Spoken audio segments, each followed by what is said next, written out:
Mic check, sound check, 1 2 1 2, sound check, 1 2 1 2. And make sure setup is proper in YouTube. Looks like it is. There we go. Let's get the live going on Rumble and X. Oops. Facebook. Turn that off. Facebook's. I don't like Facebook's setup.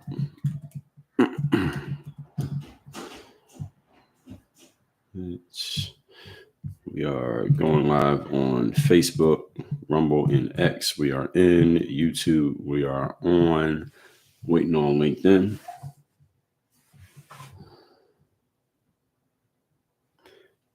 TikTok is coming on. Instagram coming on.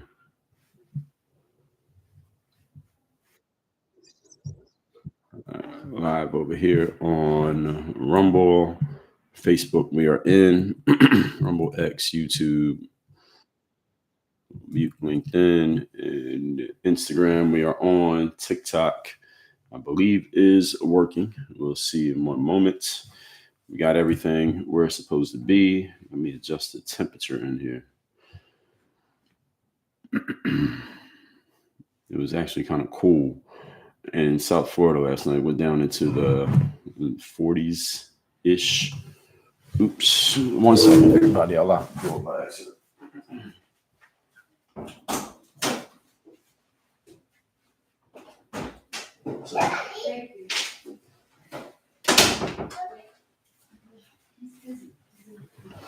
Okay, there we go. All right, good morning, everybody. Hope everybody's had a great start to your Friday. Good morning, Nikki. Good to see you in here.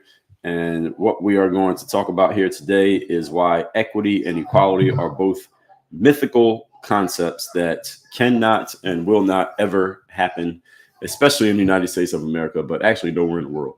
Equity and equality are not real things. So this is a topic that if you've been around my material for a long time, I mean, outside of these live streams, then you've heard me talk about this topic many times in the past. Even on these live streams, I've talked about this a few times. I may have even done a live where I directly addressed this subject deeply. I'm going to do it again here today because this is one of those subjects that you have to come back to and talk about over and over and over again. Because even though the principles and the points that I'm going to make generally don't need to change, this is essentially an evergreen topic because the points are always going to be exactly the same.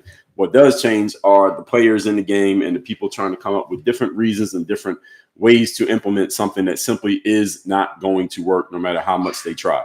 And when I say they, I'll get into explaining who exactly they is, because maybe some of those days might be some of you who are listening to this right now. But this is a topic I touched on. I will need to touch on this one more times in the future. And as with everything that I talk about, I wanted to make sure that I'm on the record clearly and fully on this subject so that if any of you ever have a question, Dre, what do you think about this topic, that topic, a third topic? This is one of the reasons why I create content. One of the reasons I create content is just create a full library of my positions on certain subjects. So if and when in the future somebody comes to me and says, Dre, what do you think about ABC? I can just point them to the material I've already made. So I don't have to keep answering the same questions over and over again, which is why you will hear me cross-reference many times here today that I've already done a presentation on certain topics. There are certain things somebody may ask or something that I may mention. And I'll tell you, hey, I already talked about that. You can find it on my YouTube channel. So those of you who are watching right now, if you just go to my YouTube, which is youtube.com/@DreB, DRE and the letter B, then you'll see my YouTube channel. And basically anything I've talked about in the last 20 years is somehow, some way logged on that YouTube channel. So I'm also going to explain to you where I stand, why I stand there, and how I came to these conclusions. And as you know, both of these terms are terms that are discussed often in today's world, especially on a political side or social issues side, whatever you want to call it. And regarding all different types of people, success, business, career, social, economics, and everything in between. What is going on with TikTok? It seems like TikTok is not populating this live to let people know that I'm actually in here. So I don't know what's going on with TikTok. They seem to not be letting people know that I'm actually doing a live stream right now, but hopefully they'll figure that out. It will figure itself out as we're talking. So let me introduce myself.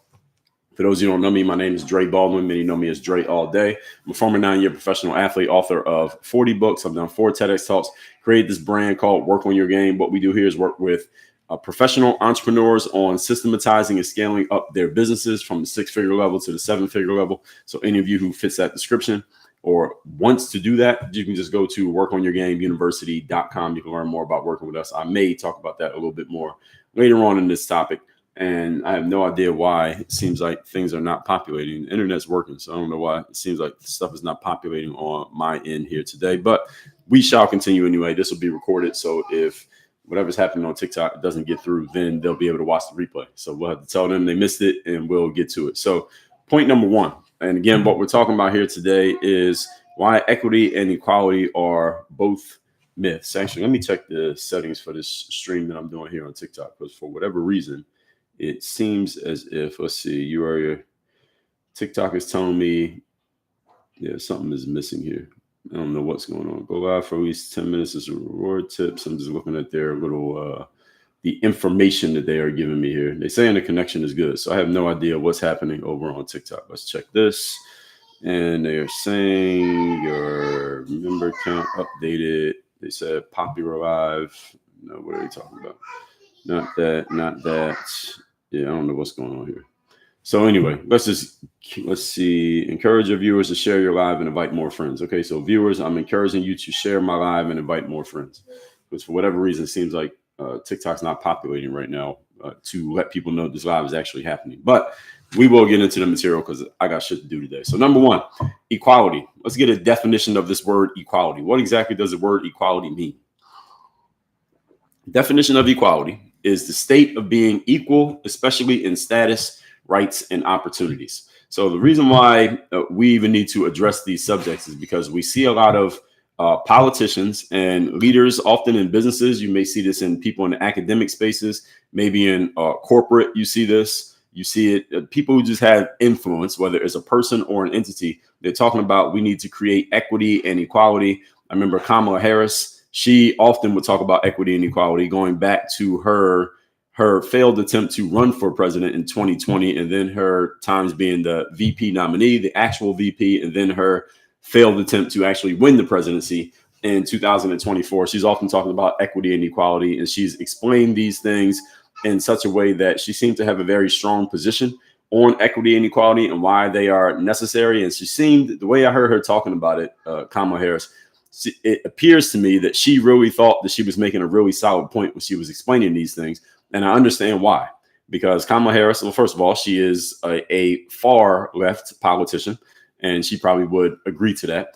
And also because Kamala Harris, as a person of color, wherever you think she's from, we did a whole live stream on that. If you want to know about that, just go to my YouTube channel where I did a whole breakdown on Kamala Harris's heritage, where she's actually from, and is she whatever she's claiming to be. And if you want to see someone go even deeper than I did, way deeper than I did, then go look up Candace Owens on YouTube.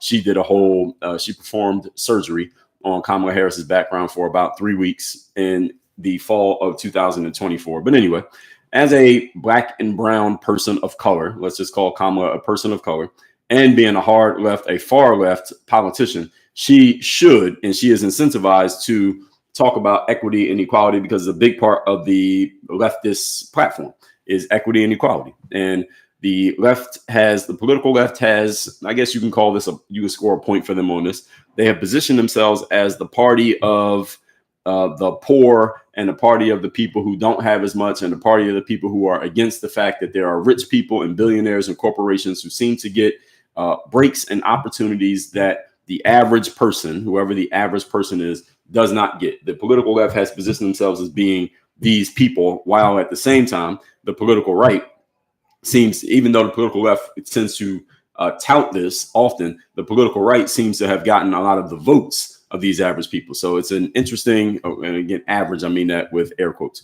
So there's an interesting juxtaposition between the two. But Kamala, being who she is and working for who she works for on the Democratic side of the aisle, she's big on this equity and equality thing, because this is something that the Democratic Party has chosen. They have chosen to plant their flag on this hill of equity and equality. And what I was talking about here was Kamala explaining equity and equality, I don't know who she was talking to, but it was a clip from some speech she was giving, or it wasn't a speech, it's kind of interview she was doing. And she was explaining equity and equality and why we got to set things up a certain way. And she had this kind of defiant tone in the way she was saying it. And sometimes Kamala says things and I can tell, maybe you all can tell, that she didn't quite know what she was talking about. And she knew she didn't know, but she was trying to make it through the answer, kind of like a boxer trying to make it to the end of the round, trying to make it to the bell so you can get on the stool. And then there were times when she was talking and she sounded like, her tone sounded like she really felt like she really knew the subject and she was really making a strong point. And when she was talking about equity and equality, this is one of those subjects upon which it appeared to me that she really thought she knew what she was saying, but she really didn't. Not because of her specifically, Kamala. I'm gonna answer questions and comments at the end, by the way. Not because of Kamala specifically, but because a lot of people tend to think they know what equity and equality mean and why they are necessary in society. And all of those people are wrong. And today I'm going to set everybody straight. So I'm just using Kamala here as a frame because all of you know who she is. So definition of equality, let me give it again, is the state of being equal, and especially in status, rights, and opportunities. Now, this sounds like a great idea. I mean, who would have a problem with that? Who here has a problem with people being equal in terms of, again, these are the things that it says: status, rights, and opportunities. On its surface, that doesn't sound like anything bad.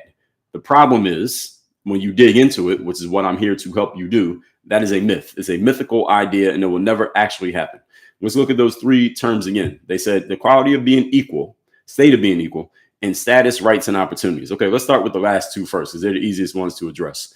Everyone who's listening to this, if you're an American citizen, we all have the same rights. There are no rights that a black person has that a white person doesn't have. No rights that a man has that a woman doesn't have. No rights that a heterosexual person has that a homosexual person doesn't have. Everyone has the same human rights. And your human rights are not given to you by the government anyway. Your human rights are granted to you by your higher being, whoever you consider to be your creator. That's where your human rights come from. The job of the government is simply to protect your rights, not impugn on your rights, and otherwise stay the hell out of your way. This is where a lot of people, especially on the political left, and I'm not talking to politicians, I'm talking their supporters, also get things wrong. And that there's a lot of people on the political left who have this false belief that the government grants rights. They do not. The government does not grant you rights. Your higher being granted you rights as soon as you became a human being. That's where you got your rights from. All the government is designed to do, their only assignment is to protect your rights, i.e., let's say you have the right to speak freely. That's the First Amendment, right? The free speech, the right to free speech. The government's job is to protect your free speech. Therefore, if you go somewhere and someone blocks you from saying what you want to say because they don't like it, the government can step in some way. That's why we had a legal system to defend your right to say what you want to say. So that's the government's position, is that they just need to defend your rights if they are alerted to the fact that someone's rights have been violated. All right, that's why when it used to be when you got arrested, you had to be read what? Your Miranda rights, which is what? You have the right to remain silent. Anything you say can and will be used against you in court. It was the police letting you know what your rights are. They were just reminding you of your rights. They did not create this. They were just reminding you of what your rights are. And there are a lot of people on the left. Again, I'm talking to voters. I'm not talking to politicians. The politicians exacerbate this concept, and they are lying to you by omission in a tricky way here. But the government is not responsible for giving you rights. Okay, I want all of you to really understand that, because when they get into talking about equality as if they're going to go out and manufacture it, well, first of all, that's not their job, and that's not their job in the first place. And when it comes to rights, everybody already has equal rights. There's no one here, again, who does not have equal rights to somebody else just by the virtue of who you are or your immutable characteristics. And anyone presenting the concept that that is the case is not true. And we saw a lot of this during the last political campaign. It was before the campaign. And even still to this day, there are a lot of people who believe it. You will hear a lot of women who have been falsely conditioned to be told that the reason why we want what they were calling it reproductive freedom, which we know what that is your right to end the life of a baby that you voluntarily made. But they called it reproductive freedom because it packaged it in a way that made it sound not what it was, made it sound like something that it wasn't actually. And there would be, you know how people do those street interviews? They just walk up to random people and say, well, why are you voting for this politician? Or why are you on this side politically? Or why are you at this march, this women's march? And the women would respond and say something like, well, I don't want my rights taken away. Y'all hear people saying that? Some of you maybe who are in here listening to me right now, maybe you're a person who is of this belief. because, I mean, Trump won the election. So there are people in here who believe your rights were taken away because Trump won. And my question to you is, what rights? Which rights were taken away from you? As we can see, none. And there were a lot of people by the political left were conditioned to believe that if Trump were to win the election, you would no longer have the right to choose what to do with your body. And I've already addressed this subject in depth. Y'all can find my videos on YouTube. Again, my YouTube link is in my profile on TikTok, or you can just go to youtube.com/@DreB, or just search my name, Dre Baldwin, on YouTube. You can find my playlist with the video. But first of all, if you are a woman who is with child, I mean, you have a life forming in your belly, you already made a choice. You already made a choice. What choice did you make? You made a choice to have unprotected sex with a man. And this is the reason that you got pregnant, because there's no immaculate conceptions happening these days. I mean, you're not Mary, or you're not birthing Jesus, or you had unprotected sex with a man. That's the only way you can become pregnant. So you already made a choice, first of all. Secondly, your right to decide what to do with that, it shouldn't be called that, because again, there's a life in there and you created that life voluntarily. So the language around this whole conversation, I will continue to push this if and when the conversation flares up again. I'm not going to go into depth in it here today, but again, as I just told you, I already have videos where I've talked about this. So this whole women's right to choose, again, is a language game that they're playing, and that goes even deeper into something I don't want to get into here today because I don't want to go too far digressing from the path. So everybody has the same rights and everyone has the same opportunities. All of you have the same opportunity. Now, whether you take advantage of the opportunity is a different story, but everyone has access to opportunities. Now, your access to the opportunity may not be as easy of a path as someone else's. For example, everyone has the opportunity let's use a simple example of if you want to get a loan from the bank. All right, everyone has the opportunity to get a loan from a bank, because any of you can fire up any website. Let's say, name a bank. Let's say Bank of America. You can fire up Bank of America. Somewhere on the homepage of that website is going to be an option to apply for a loan. Why do they put it on homepage? Because they make money from loans. That's why they want you to see it, because they know that might be why you come to their website. So everyone has the opportunity because it's right there. Just apply for the loan. Now, whether you get the money or not is a different story. But do you have the opportunity? Yes, you do. Now, if my dad happens to work at a bank and he happens to be a big time investor who has millions of dollars already invested with a certain bank, and then he brings me to the bank and says, "Hey, Mr. Bank Manager, here's my son. He's trying to get a loan." Do I have an easier route to take advantage of that loan opportunity than you would if you know nobody and you have no money, no credit history, and no collateral? Do I have an easier route to take advantage of the opportunity? Of course I do. But that doesn't mean that you don't have an opportunity. Your opportunity is just not as smooth as mine. And that doesn't make me wrong. Doesn't make my dad wrong for putting me in that position. And it doesn't make you a victim because you are not in that position. This is where the left tricks people. And let me tell you why this works. And this is the reason why politics is politics, because anytime a person is in a disadvantaged situation, and I'm not going to just make this about the left, because people on the right fall for this as well. And Donald Trump played it very well in order to galvanize a big audience of people to vote for him, is that anytime a person, and especially a group of people together, feel as if they, or, just say they are not able to succeed, and they feel like other people are succeeding and they're comparing themselves to those other people, and they start to, let's say, crow and bitch about the fact that these people are succeeding, I'm not succeeding. What is the problem here? Most people are not willing to take the red pill of looking in the mirror. And this is just simple human nature. It doesn't matter what side politically you're on. There are people on the right who do this. Equal number of people on the right do this as people on the left. Is that when someone is not achieving the success that they want to achieve, yet they see other people achieving that success that you're trying to get, but they're getting it and you're not. Most people do not want to take the red pill. The red pill is looking in the mirror and saying, damn, what am I doing? Where am I messing up? What do I not know? Where am I ignorant? Where am I making mistakes? Where do I need to make adjustments so that I can get this thing working the way that it needs to work? That takes a high level of self-accountability and personal discipline. Most people don't have either one. So here's what happens. Politicians come into the breach and they say, oh, well, you have a problem with this. The eggs are costing too much. You can't pay your rent. You can't afford insurance. You don't like the way the world is going. All you need to do is listen to me, follow me, vote for me, and I will solve all of your problems. This is essentially what politics is. And again, you can't say this is the domain of the political left or the domain of the political right. This is the domain of politics, period. All politics, that's what it is. People feel like things are not going the way they want them to go. And instead of looking at themselves and saying, what can I do to alter this situation? Many people default to, what can someone else who's not me do to better or fix my situation? Because most people don't even consider, it doesn't even cross their mind, what can I do about my own situation? Most people don't think that way. I told you 3 truths about human beings. Most people do not think, they don't read, and they're lazy. This applies to all human beings across the board, young, old, male, female, Democrat, Republican. So if you come along and you say, I will solve all your problems for you, all you have to do is get behind me and just listen to everything that I say. This is how politicians win elections. So anyone who's won a presidential election over the last 30 years, this is the formula that they follow. From Bill Clinton to George W. Bush to Barack Obama to Donald Trump to Joe Biden to Trump again, all of them follow this formula.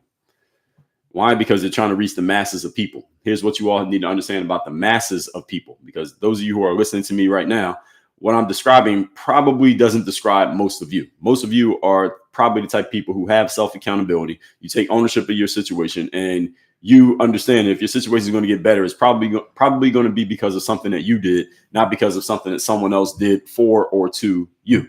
Most of you understand that, but understand that you all are not the masses of people. I'm not talking to 300 million people right now. So the masses of people, when you're trying to reach the masses, you have to speak in that language, because if you don't speak in that language, you're going to go over their heads. I cannot get in front of an audience. Let's say I was at a political debate, let's say, right? And I was running for president. Somehow I got the nomination. I wouldn't get it if I tried, but let's say I did. And I said what I just said to you all for the last 10 minutes, like taking personal accountability, taking ownership of your situation. Most people don't think, they don't read, and they're lazy. And most people don't want to take matters into their own hands to fix their situation. They're waiting for someone else to come along and help them out. And they don't understand that that's a losing proposition. If I was to say that during a debate, my campaign is over. They would replace me the way Biden got replaced by Kamala Harris. It'd be over, because you can't reach a mass of people and get them to follow you by talking to them with the language of accountability. If you're going to talk accountability, you understand you're talking to about 2% of the population. Now, 2% is still a lot. 2% sounds small, but it's a lot of people when you're talking 8 billion people on the planet. 2% is still a lot of people, but most people don't want to hear that. So this whole concept of equality and also equity, which we'll get to in a moment, these work politically, especially with the political left. They've taken ownership of this because they understand that the masses of people don't want to hear that the reason that you're in the position that you're in is because of you. Most people don't want to hear that. So if you go and tell them the reason you're in the position that you're in is because of these bad guys on the other side of the political aisle, it gets a lot of people excited for several reasons. Number one, it gives them an enemy. And when you give people a clear enemy, they tend to have more energy than when they don't have one. And number two, it gives people an out clause from their own situation. And this is something that works in marketing very well. Any of you who works in marketing, you need to understand these concepts and learn how to use them offensively, use them in a way that works for you. Even if you don't personally believe in it, doesn't mean that you can't use it because it works. In marketing, I will use this myself. So in marketing, we have this thing called people call it different things, but they call it the opportunity switch. And the way the opportunity switch works is you basically are alleviating your audience, your prospect, from any responsibility for their situation and telling them that the way that your problem needs to be solved, you just need to come to this situation right here, is not because of you. So let's just say, for example, to give you an example, all of you have seen this before. Let's say someone's selling some type of diet or weight loss or fat reducing product, whether it's a personal training system, it's buns of steel, it's here's how you lose weight, here's put this little thing, wrap it around your stomach, and it's going to make your stomach fat go away in 30 days. Y'all seen these type of things? Or some type of diet pill or health pill or some type of diet, like the Atkins diet or the South Beach diet, all of these things. First of all, I want all you to understand something. If there was one diet that actually, quote unquote, worked, there would only be one diet. Notice that every year there's a new diet plan, program, pharmaceutical device, waist trainer. Every year there's a whole bunch of new things coming out for people to lose weight and get their bodies in great shape. You want to lose weight and get your body in great shape, here's what you do. Stop putting so much food into your mouth, number one, and exercise, number two. There, I just gave you all the health advice you need for the rest of your life. That's it. Watch what you're putting in your mouth, whether by drinking or eating. And number two, exercise. If you do that, you'll be in great physical shape. Now, how is it that everybody logically understands that, yet every 30 days, somebody's coming out with a new product to help people with health? Here's why. It's because of what I just explained to you, the opportunity switch. So if I was selling a health product, what I just told you, I would never let that come out of my mouth. And as a matter of fact, I would never sell a health product because of what I just said, because somebody's going to find the receipt and then I can't sell my product. If I wanted to sell a health product, or let's just say I'm coaching somebody, they come to me and say, Dre, I have this health product that I want to sell. It's a great product. I just need to figure out how to position it in the marketplace so I can make some money. Thank you, Brian, for the roses over there on TikTok. Thank you, everybody who's giving the gifts. So if someone came to me and said, Dre, help me out, help consult with me and my company so we can sell our health product, here's what I would tell them to do.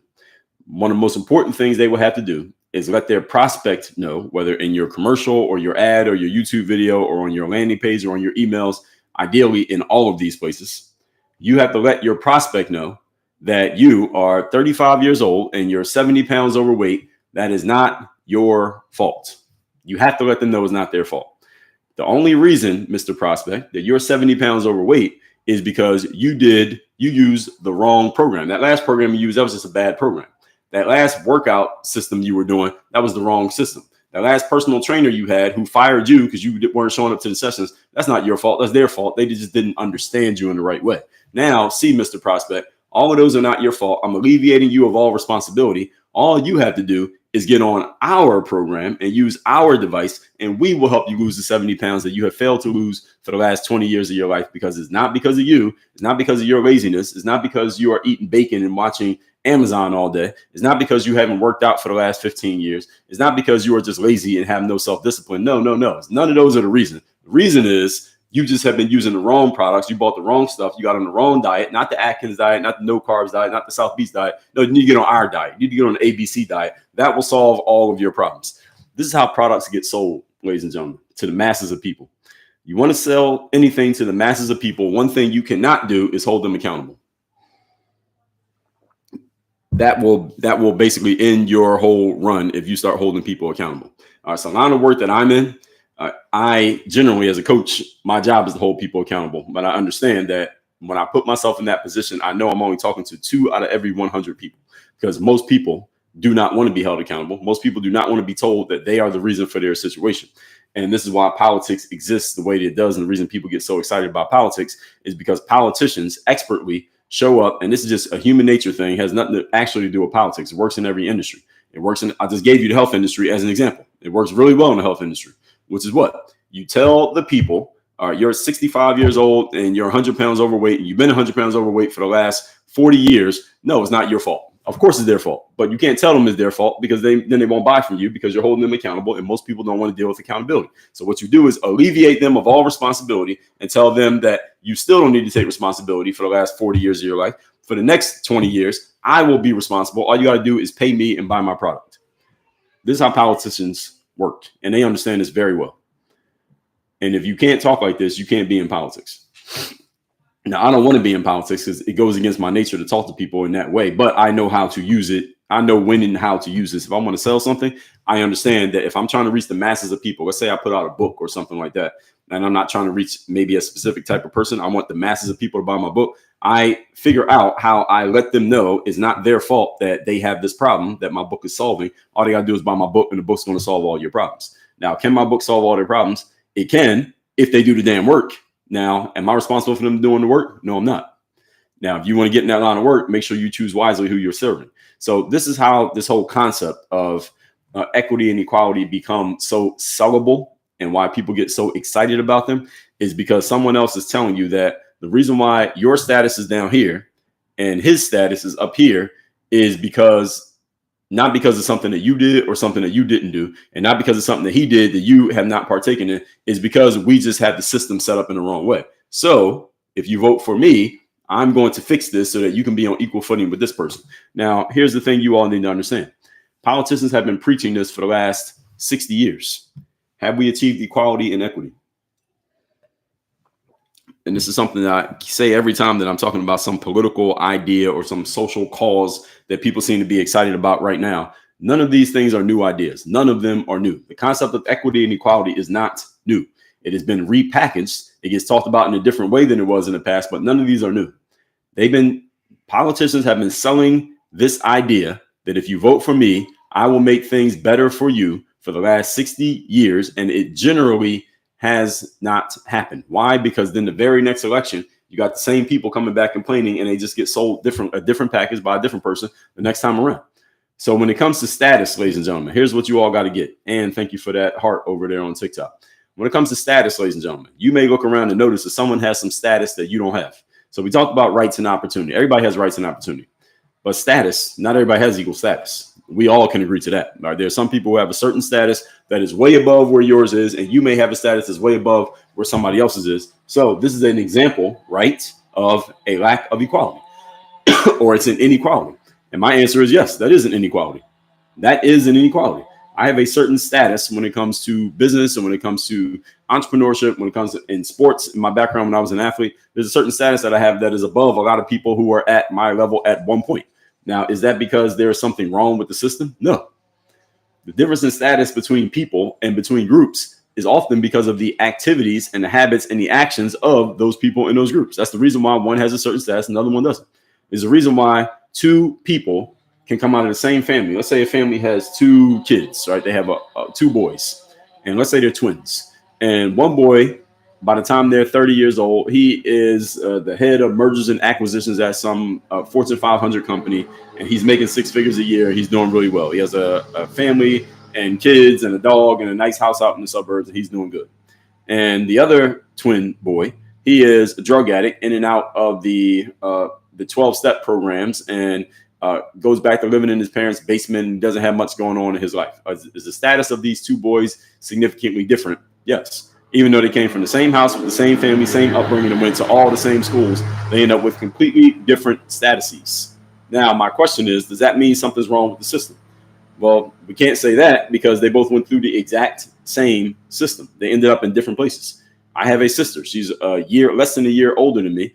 We are in different places in our lives. She's in a whole different world. She's in academia, teacher, professor. And I'm an entrepreneur all the way over here. We ended up in completely different places, even though we came from the same home with the same parents, same neighborhood, went to the same schools up to a certain point, up until the end of middle school. And we went to different high schools, different colleges. But we ended up in completely different places, even though we went through a lot of the same stuff and have the exact same backgrounds. So you cannot manufacture equality, because here's why you can't manufacture equality. Same reason why the example I gave you, the twin boys, one of them ends up doing really well professionally. The other one ends up being essentially a bum. Or my sister and I, we both became what most people will call, quote unquote, successful, but in completely different ways. You cannot manufacture equality because human choice alters the playing field. So it means no matter what policy gets put in place that is allegedly, ostensibly designed to generate equality between people, as soon as you stop manufacturing a situation and you leave people to their own devices to do whatever it is they're going to do or what they want to do, here's what happens. People start going in different directions. Do y'all understand this? Again, if you want to see an example of this, I've used this example before, but it's a great example. Have you ever seen those videos where the babies are racing? They'll put like a 5-month-old baby who's big enough to crawl but not big enough to walk. And there'll be like 8 babies lined up at the starting line. And then the moms will all get at the finish line. And then they'll have a toy or something that the baby likes. And then they'll call to the baby and try to get the baby to crawl to them. And then all the babies are allegedly racing to see who gets to the end of the race. What happens during the baby race? People like watching these videos because they're funny, right? Because one baby will just sit there and do nothing. They'll just stare at their mom. The mom's calling them, but the baby won't move. It's just sit there and stare at you. Another baby will cross over the line and start playing with one of the other babies. Another baby will cry because it doesn't know what's happening and all the noise is making it nervous. Another baby will crawl a little bit, then stop, sit there, crawl back to the starting line. Another baby might try to stand up and is failing to stand up. Another baby might poop or pee on itself. And then maybe one of the babies might actually crawl to the finish line and everybody's all excited. This is what happens when you try to manufacture equality. Right? That's how it works when you try to manufacture equality. And by the way, I'm going to answer questions and comments at the end. So if you have one, just wait, I'll answer it. Manufacturing equality is like the baby race. As soon as you start the race, because the manufacturing of equality is putting all the babies at the starting line. You get it? Putting everybody at the same starting line is the manufacturing part. The problem is you can't manufacture people's decisions. You can't make people make a certain decision. If you send your kid off to college, you train them properly at home, but as soon as they go to college and they go to that first party and somebody offers them a hit of a pharmaceutical, they have to make a decision. You can't control the decision. You can't stop them from whatever they decide to do. If they decide to have unprotected intercourse with a boy or a girl, you can't control the decision. They decide they want to drink alcohol and be hungover, so they miss their 8 a.m. class the next morning, and their 9 a.m. class, and their 10 a.m. class. You can't do anything to stop them. All you can do is bring them to the starting line, but at some point, you have to let human beings go and let them do what they want to do. This is the reason why manufacturing equity and equality are impossible, and the reason why the government, who is not good at or efficient at damn near anything, they damn sure are not going to be the ones to do it. If you're going to try to manufacture equity and equality, you need to give the job to an entrepreneur like Mark Zuckerberg or Bezos or Elon Musk or Bill Gates. Maybe somebody who might come up with a unique way of making it happen, but the government damn sure ain't doing it. It's not happening. People who work in the government are not entrepreneurs. They're not enterprising thinkers. They are systems people. That's the reason why they work in the government, because the government is a really big bureaucratic system. So they're not good at coming up with anything new or innovative that's going to work, because all the stuff they've been trying, I just showed you that it doesn't work. So how are they going to come up with any new way of making it work? They're not, because the enterprising people who have new ideas and new insights and new ways of making things work that have previously failed, you know what they're doing? They're building businesses. They're not working in the government. These people never go work in the government. People who work in the government are really good at following systems and structure and organized paths to tell them exactly what to do and exactly what not to do. That's the reason why a lot of people who do really well in school go work in the government, and they go work in academia, and they go work in corporate places that are highly bureaucratic. Why? Because it's very systematized. You don't really have to think in an insightful or out of the box way. You actually are in the box. That's the very point. And this is the reason why a lot of people who work in politics have backgrounds in having law degrees and just being in a legal profession or just having a law degree.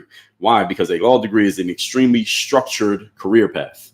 And it provides if you do this, you have a safe career path to where you can make yourself pretty good money, take care of your family, have a house, 2 kids and a dog, and 2.5 kids and a dog, get yourself a car or two, live out in the suburbs and live happily ever after.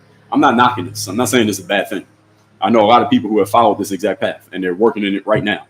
What I'm explaining to you all is trying to manufacture equity and equality. Number one, doesn't work. Number two, is impossible, humanly impossible. Number three, if anyone does crack the code, it is not going to be someone who works for the government. And it's not going to be, because the type of person who could even think in a way to solve this problem would never take a job working in the government. They would drop out before they even qualify themselves. They're not going to law school. They are not going to some big academic institution that's going to get them in anywhere. They are not interested in even learning this way. So this is not going to be solved by the government. And they're the ones talking about it. So we were supposed to be talking about status here. I diverged from my path. Some of you may say, well, Dre, what about this? I was born to a lower middle class home. I'm just making up an example. You were born in a lower middle class family. Your parents didn't have a lot. You did not have any type of inheritance. You were not born into money. You were not born with a silver spoon in your mouth. And you had to earn everything you have, as they say, proverbially, out of the mud. You had to get it out of the mud in order to make it happen. You might be the first person in your family to even go to college, let alone to graduate. And you're trying to kind of break the cycle of what's been going on in your family. And now, when you get into your first career, you're in an office next to somebody who, let's look at their lifestyle. Their family actually had money. This person was a trust fund baby. So when they turned 18, they got an inheritance that they now could access of, let's say, $250,000. They could do whatever they wanted. When they turned 16, they got a Lexus that they drove to school in high school. When you turned 16, you were still on a bus pass that you could barely pay for. And now this person may be on a fast track to getting to upper management in the company, and you're going to have to grind your way through if you're even able to make it. And you're saying, Dre, what about me? And what about this? This person has a status that they didn't even earn. They didn't do anything different than what I did. We went to pretty much the same schools. We got pretty much the same grades. And here we are at the same jobs, but they have a status that I don't have through no effort of their own. And they are way above me through no wrongdoing of my own. How do you explain that? It's a great question. Let me answer it. What their parents did to put them in a position of status matters. And what your parents did not do or could not do that led to you not having a certain status also matters. So this is not just isolated to you in your life. It's who came before you, who came before them, who came before them, and what did those people do? Now, if you're a black person or an ally of black people, whatever the hell that means, You may say, well, Dre, if you trace lineage back in the United States, then we know that we had chattel slavery and these things, and black people didn't have the same opportunities, didn't have the same rights. They weren't able to own land. You have all of these things. You had redlining. You have all these things that put black people in a disadvantaged position when it comes to white people. If we're going to go back generationally, how do you explain that? I say, well, welcome to life. That's my answer. Welcome to life. There are inequalities in life. This is just the way that it works. I live in South Florida. It was like 50 degrees this morning. That's like a winter. I don't even know what we call that. Like, that's the worst that it gets here, 50 degrees. Some of you, if it was 50 degrees where you live, somewhere in the United States of America, y'all be outside like in the swimming pool, because this is like what do they call it? A heat wave in the middle of winter, if it happened where you live. But where we live, if it gets 50 degrees, we're like, what the hell is going on here? Somebody call the mayor and get this fixed. The point is, there are inequalities everywhere in life, folks. So yes, I acknowledge that there is an inequality, but what does that have to do with you and what you're doing right now? Because all of you, regardless of what your parents had or did not have, and what someone else's parents had and or did not have, your job now is to set your next generation up to where they won't be saying the same thing that you said about your situation. So any of you who's listening to this, if you do not come from money, you do not inherit anything, you are not a trust fund kid, your parents didn't have any investments for you, they didn't gift you with a bunch of money when you turned 18, they didn't have any career or professional status that put you on a fast track when you got into your own career, because your mom or dad didn't own a company and they weren't anybody that had any kind of influence politically to help you move forward. If your parents didn't have any of those things and you had to do it all starting at the exact 0 point, here's my mandate to you. Your kids should not have to say the same thing about you as their parent. That's your accountability. And again, I'm not talking to you all from some high horse. I grew up in a 2-parent household, but my parents did not have any extra resources. I did not receive a trust fund. I did not get a car when I turned 16. And when I did finally get a car, it was a hand-me-down that my dad had, and it was a beat-up car that I crashed up and beat up and ended up leaving in a junkyard somewhere. That's where I come from. My parents didn't have any type of professional or career status that they could leverage to help me. So it's not like my mom or dad can make a phone call and say, hey, my son's coming over there, make sure you hire him and put him on a fast track position to move his career forward. My parents didn't have any of those things. And as a parent today, my job, my responsibility is to make sure that the things that I could not say about my parents, my kids should not be saying the exact same things about me. That's my responsibility. And I want to add the caveat to that. That is not a knock on my parents. Their situation was their situation. All right, they came from where they came from. They were doing what they were doing. They didn't have the same opportunities to do business as easily as we have these days. So they couldn't have done many of the things that I do now. They couldn't have done it because it wasn't available. There was no internet like that back then. We're talking to the 80s, and when they were growing up in those 60s, 70s, they didn't have that. So I'm not saying it as a knock on my parents. I'm saying it as a responsibility to myself. And I'm saying the same thing to all of you, especially those of you who have kids. And you didn't come from having any resources handed to you by your parents other than them giving you a good upbringing, home training, teaching you right from wrong, the intangibles. But as far as tangible things, if your parents didn't hand you any tangible things because they didn't have it, that doesn't mean your parents did a bad job. But you as a parent now, you know about it. So there's no reason why you should repeat the cycle. You shouldn't leave your kids in a situation where they can't get anything from you. You can give them the intangibles, of course, teach them right from wrong, know how to think and decide for themselves, install the certain worldview that you want them to have. But if you didn't inherit any money from your parents, why would it be okay for your kids to not inherit money from you? I mean, you know about it. What's stopping you? Even if your kids are already grown, let's say your kids are like 25 years old, you can still do something between now and when you expire so that when you're gone, your kids can actually get something from you, whatever that something is going to be. So when it comes to status, because we're dissecting this word equality, they say status, rights, and opportunity. When it comes to status, yes, some people have a higher status than you and they didn't do anything to get that status, but their parents did something or their grandparents did something that your parents and your grandparents didn't do. Now, you can't go back and change history, nor should you penalize that person just because their parents set them up to win and your parents didn't set you up as well as their parents did. What you should do is take the responsibility of now you being a parent, that your kids shouldn't have the same story that you got. And that's every parent's responsibility anyway, period. So equality in status, ladies and gentlemen, As soon as you get out of kindergarten, that should no longer be an expectation of yours. Should I say that one again? As soon as you graduate from kindergarten, you should not have the expectation of there being an equality in status between you and anyone else just because y'all are from the same neighborhood, or you're the same age, or you went to the same school, or you feel like you got better grades than them in college, or whatever reason you have for believing this. I want you to perish the thought, perish that idea. It's not a thing. And when it comes to opportunities, it's pretty much the same thing. Because again, if your dad is somebody, then you have an opportunity because they can make a phone call and get you into something that you might not have been able to get into yourself. I mean, look at George W. Bush. His dad was the damn president. Did that have something to do with him becoming the president? Of course it did. Because his dad put him in a position. His dad, George W. Bush's dad, which was H.W. Herbert Walker Bush, he positioned his son to be in a powerful political position because of who his dad was. Now, if your dad was not somebody like that, let's say somebody whose dad was not somebody, let's say on a political sphere, you look at everybody who came after him. Look at Obama. His dad was, depending on who you ask, his dad was somebody, but not in the way that George W. Bush's dad was. Donald Trump's dad was somebody, but not in politics. Joe Biden's dad, I don't know who that was, but he wasn't, I don't think he was somebody in politics. I have no idea. We don't even know. The point is they set their kids up for future success.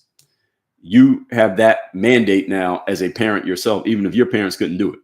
Doesn't mean you don't appreciate your parents, but it is your mandate to set your kids up for what your parents didn't set you up for. And as far as rights, again, we all got the same rights. I don't have to go into that. Let's get into this other word, equity. So supposed to be talking about equality and equity. So a lot of people don't understand the difference between these two words. So I just gave you the definition of equality, which is being equal in terms of status, rights, and opportunities. The definition of equity is, and I'm answering questions and comments about it at the end, by the way, for those of you who are wondering. And by the way, make sure if you're on TikTok, make sure you subscribe to my YouTube channel and follow me on Instagram. Both links are in my profile on TikTok because shenanigans happen on this app when I start talking about things that people don't like. Moderators, make sure y'all watching the comments. Anybody gets out of line, get rid of them. Not that they disagree. Disagreeing is not getting out of line, but if they start getting out of line and trolling and talking dumb, get rid of them. Moderators, please. So equity is defined as the quality of being fair and impartial. And this word equity, people were not really talking about equity for a long time. For most of the conversation was just equality. That's all people were saying. Equality, equality. Even Martin Luther King back in the days, it was all about equality. Nobody was using the word equity. So I don't know when this word got inserted into the conversation, equity. And the reason why I'm saying that is because I don't really like this word because I don't like the definition. I'm not going to change the definition because the dictionary is the final arbiter as to what words mean. The problem with this definition is it's all subjective. Let me read the definition again. The quality of being fair and impartial. Both of those words are subjective terms. What does that mean? That you and I could be having a conversation and I say, hey, here's a fair resolution to the situation. And you can say, this is not fair. And which one of us is right? Neither one of us. I think it's fair, is my opinion. You think it's not fair, that's your opinion. And impartial is another one. Impartial simply means to not be leaning to one side or another. The problem with this is every human is leaning to one side or another on everything. No human can be completely objective. It's impossible. I try to be as objective as possible, but it's impossible for me to be completely objective because I'm human. So impartiality means you have no leaning to one direction or another. But again, no human is capable of that in a way that, let's say, a computer or a machine is, because we're human and we think. And many computers are programmed by people. So this whole definition, I don't even like, and that's the reason why I don't like this word. So fair is not a black and white term. There's no black and white objective measure of fairness. If two people, let's say, for example, a basketball team. So we know that right now, there's a guy named Luka Doncic. He got traded to the LA Lakers. He's playing with LeBron James on the LA Lakers, and they're looking really good right now, right? It's interesting how putting two really good players on the team all of a sudden makes the coach look like a genius. All right, we'll talk about that on a different subject. But if you're playing for the LA Lakers and you're on the court with LeBron and Luka, do you get an equal amount of chances to shoot the ball as LeBron and Luka get? The answer is hell no, you don't. Why? Because they're better than you. So is it fair that LeBron shoots the ball 20 times and Luka shoots the ball 25 times and you only get to shoot the ball twice, even though you were on the court with them the whole time? Is that fair? The answer is hell yeah, it's fair. If I was to go play in a 3-on-3 basketball tournament, let's make it even simpler. So it's me, LeBron, and Luka. We're all on a team. Now, I used to play basketball, so I might have wanted more shots then, but I don't play anymore. So if I was to go play right now with Luka and LeBron, you know what I'm going to be doing? I'm going to be standing there, pass the ball to LeBron. Yeah, nice shot, LeBron. Good move, Luka. Yeah, keep doing that. I'll be high-fiving and cheering for them. All I'm going to do is pass the ball to them and let them do all the work. Why? Because they're the better players. Now, is it fair that I only shot the ball one time and they shot the ball 50 times each over the course of this tournament? Yes. Why? Because the objective here is for us to achieve the outcome, not for everybody to get the same amount. Fair does not mean everybody gets the same amount, in case any of you didn't know. That is not what fair means. Fair means things are distributed in such a way that leads us to achieving the desired outcome. So is it fair that LeBron's son doesn't play in the games at all while LeBron plays most of the game? Yes, because they ain't equal. He should be on the bench. The best chance for the team to win is for a son to be on the bench and the dad to be on the court. All right, that's the way it works. And if it flips, then it flips. But until it flips, it is fair for the situation to be what it is. So fair is subjective based on the person who's making the decision as to what's fair and what's not. Now, let's talk about why that matters. If two people are trying to come to terms and come to an agreement on a situation, but they are not equal in power and status and in resources, then the side that is bigger or has more power, status, and resources, they get to make more decisions about what's fair than the other side does. This is not an equal deal. You all saw this with Mr. Zelensky from the U country when he came to America and had to sit down with President Trump and Vice President Vance. And it appeared on camera, at least. Who knows what the rest of the conversation was off camera, but we know these days is what people do. The cameras come on, all of a sudden people start fronting. Mr. Zelensky started talking as if he was on equal footing with the United States. And he quickly got put in his place by J.D. Vance and then Donald Trump, who said, wait a minute, you're coming in here talking to us like you are dictating terms here. The only reason you are still in existence and your country still exists is because we're helping you out. So let's not lose sight of this. And Trump was 100% correct. If two people are not equal in status, resources, and power, then fair does not mean 50-50. No, this is not a 50-50 deal. That'd be like LeBron's son going to the coach of the Lakers and saying, hey, I should be playing just as much as my dad. No, you shouldn't, because you ain't good. You are not helping the team win. That's why you sit on the bench when we have a game. And if the game is over and there's a blowout and we're already winning by 30, then maybe you can get in and you can shoot the ball and you can score a couple points. But if you're trying to win the championship, you ain't playing. Why? Is that fair? Yes. Why? Because of how much do you contribute to the bottom line? So this is what fairness means, folks. And some of you, again, still have this definition of fairness that you got from preschool, which means everybody gets the same amount.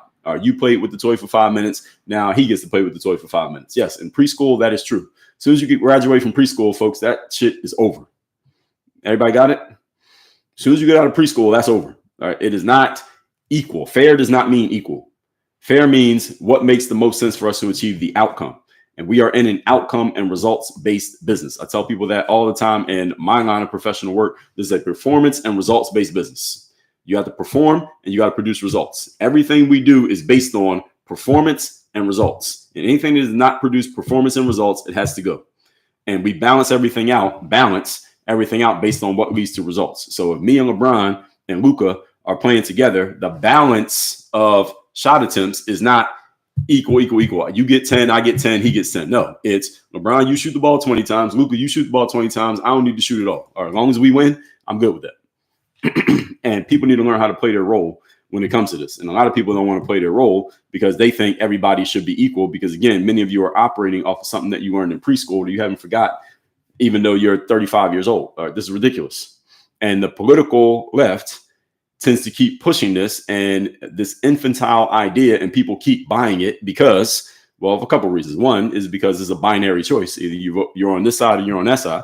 And the other reason is, just explain this to you. When people feel like they are not winning, most people don't want to be held accountable when they feel like they're not winning. They want someone to come to them and say, hey, the reason why you're not winning is because you need to do this, this, this, and this. And you're making all these mistakes right here because what I'm doing is putting everything in your lap to do something about it.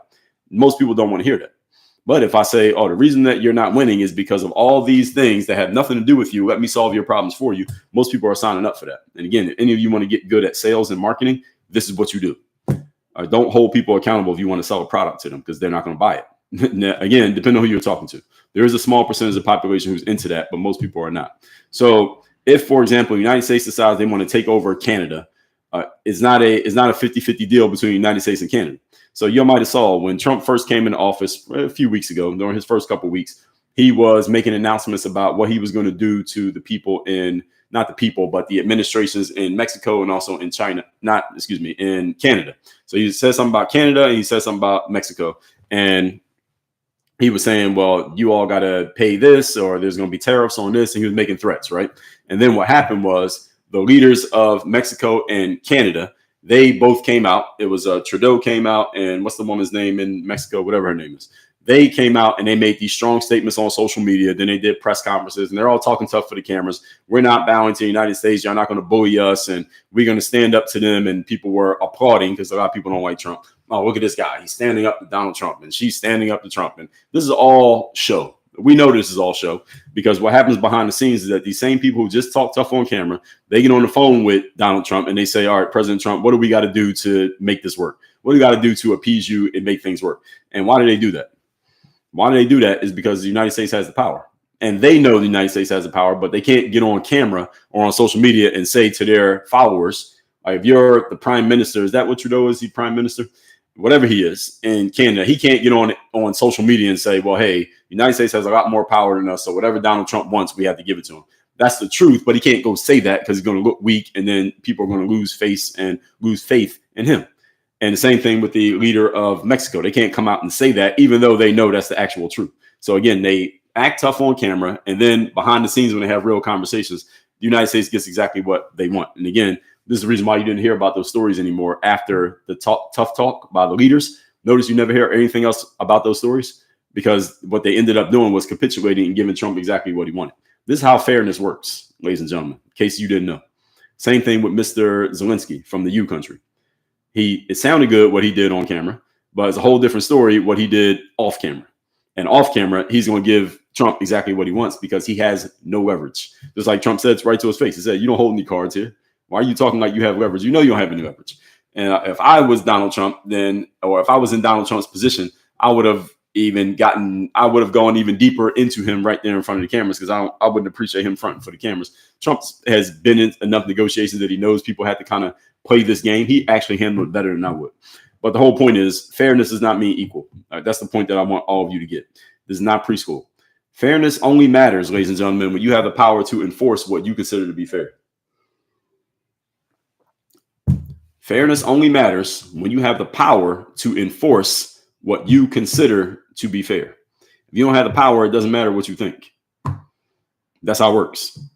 If you don't have the power and you think something's not fair, does it really matter? The answer is no, it doesn't matter. You remember the movie Friday when Debo will go around just robbing people, and he had the guy's bike?